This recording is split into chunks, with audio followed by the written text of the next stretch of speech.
উন্নয়ন করা থাকে তাহলে উনি এখানে এসে ভূমি উন্নয়ন কর দিতে পারবেন। আর যদি অ্যাপ্লাই না করা থাকে, অনুমোদন না করা থাকে ভূমি উন্নয়ন কর দেওয়ার জন্য, তখন ভূমি উন্নয়ন কর দেওয়ার ওনার অ্যাপ্লাইটা করে দেন। তারপরে নাগরিক পার্টির যে কাজগুলো, সেই কাজগুলোই মূলত এখানে স্যার করে দেওয়া হয়। অফিস পার্টির কাজ তো স্যার অফিসে প্রসেস হয়, হয়ে যাওয়ার পরে যখন অ্যাপ্রুভ হয়, তারপরে আবার যে নাগরিক পার্টির ডিসিআরপি পরিশোধ করা, দাখিলা পরিশোধ করা, সেই ফিগুলো এখান থেকে দেওয়া হয়। এখানে স্যার প্রতিদিন 2 থেকে 300 লোক আসে ফিজিক্যাল সার্ভিস নেওয়ার জন্য। এই যে আপনাদের এই প্রতিষ্ঠানটা এভাবে যে করলেন, এটা মানুষ কতটুক জানছে?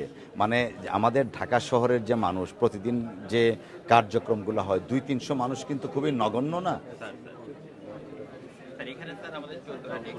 আচ্ছা, ঠিক আছে। তারপরে এখানে আবার ইয়াও আছে, এখানে কতটুকু করলো? ঠিক আছে, আমাদের একটা ভ্রাম্যমাণ ভূমি সেবা গাড়ি আছে, সেখানে যখন প্রচারে যাই তখন আমরা একটা লিফলেট দিয়ে আসি যে আপনাদের যদি জানার প্রয়োজন হয় আমাদের ভূমি ভবনের ঠিক আছে।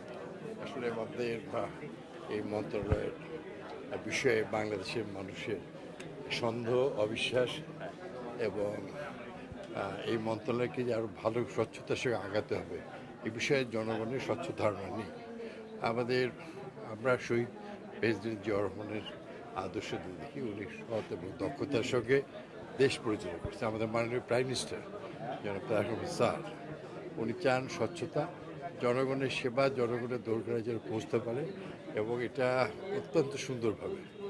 আমরা দুই ভাই, আমার সহযোগী মাননীয় প্রতিনিধি কাসের কাপড় সাহেব এবং আমরা চাই যে আমরা যেন সুনামের সঙ্গে জাতির সামনে মুখ তুলে দাঁড়াতে পারি। তার জন্য সমস্ত কিছুই কর্মকাণ্ড আপনাদেরকে করতে হবে।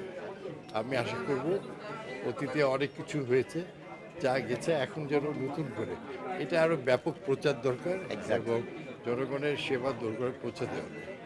যারা আমাদের দেশের 70% মানুষই তারা এই সমস্ত সেবা থেকে বঞ্চিত, তাদের কাছে নিয়ে যেতে হবে।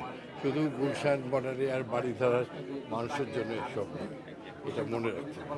জি, আপনারা ভালো করেন, ভালোরা আমাদের প্রিয় সহকর্মী, আর যারা স্বচ্ছতার অভাব দেখবে তাদের সরকার তার নিজস্ব গতিতেই দেখবে।